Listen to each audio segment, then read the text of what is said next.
అన్నదాతల కడుపు మండింది. యూరియా కోసం తిరిగి గత్యంతరం లేక తిరగబడ్డారు. 15 రోజుల వ్యవధిలోనే రెండవసారి ధర్నా చేపట్టారు. ఇల్లందులో రైతుల దీన స్థితి ఇది. అధికారులు సమాధానం చెప్పరు, ప్రజాప్రతినిధులు మంత్రులు పట్టించుకోరు. దీంతో తమ జీవితాలు యూరియా కేంద్రాల వద్ద తెల్లారుతున్నాయి అంటూ రైతులు ఆవేదన వ్యక్తం చేశారు. ఇల్లందు ఏజెన్సీలో నెలల తరబడి యూరియా కొరత ఉండడంతో దిక్కుతోచక రైతులు ఆందోళనకు దిగుతున్నారు. ఇల్లందు ఖమ్మం ప్రధాన రహదారిపై గవర్నమెంట్ హాస్పిటల్ దగ్గర బైఠాయించారు. 300-400 మంది రైతులు ఇల్లందు పిఎస్సిఎస్సిలు కొనుగోలు కేంద్రానికి వచ్చారు. అయితే కేవలం 70 బస్తాల యూరియా మాత్రమే ఉండడంతో రైతులు ఆగ్రహించారు.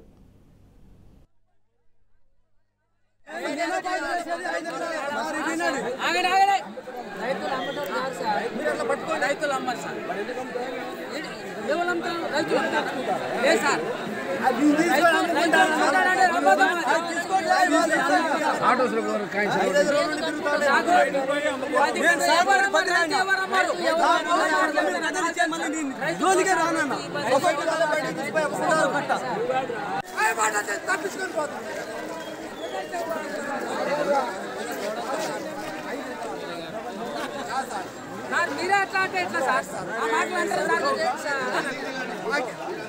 సార్ సార్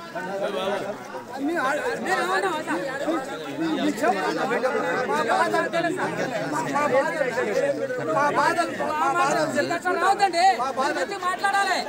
ఎమ్మెల్యే గారు మీకు నమస్కారం. అనే ఉంది కానీ ఎవరు విన్నారు వాళ్ళు.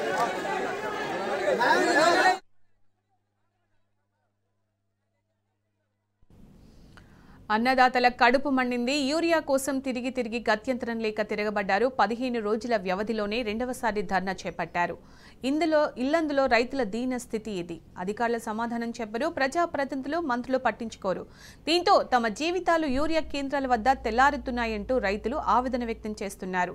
దీనికి సంబంధించి పూర్తి సమాచారం మా ప్రతినిధి సాంబా అందిస్తారు. సాంబా, సునీత, ఇల్లందు ఏజెన్సీ ప్రాంతంలో రైతుల పరిస్థితి చాలా దారుణంగా దయనీయంగా తయారైంది. అధికారులు ఎవరు పట్టించుకోరు, ప్రజాప్రతినిధులు కనీసం రెస్పాండ్ అవునటువంటి పరిస్థితులలో ఏం చేయాలో దిక్కుతోచక 15 రోజుల వ్యవధిలోనే 2 సార్లు ధర్నాకు దిగినటువంటి పరిస్థితి ఉంది. ఇల్లందు ప్రధాన రహదారి పైన గవర్నమెంట్ హాస్పిటల్ సమీపంలో బైఠాయించి పెద్ద ఎత్తున ఆందోళన చేపట్టి తక్షణమే యూరియా సరఫరా చేయాలని డిమాండ్ చేస్తూ రోడ్డు పైన బైఠాయించి నిరసన తెలిపారు. ఈ నేపథ్యంలోనే అక్కడికి చేరుకున్నటువంటి కోరం కనకయ్య కూడా రైతులు అడ్డుకున్నారు.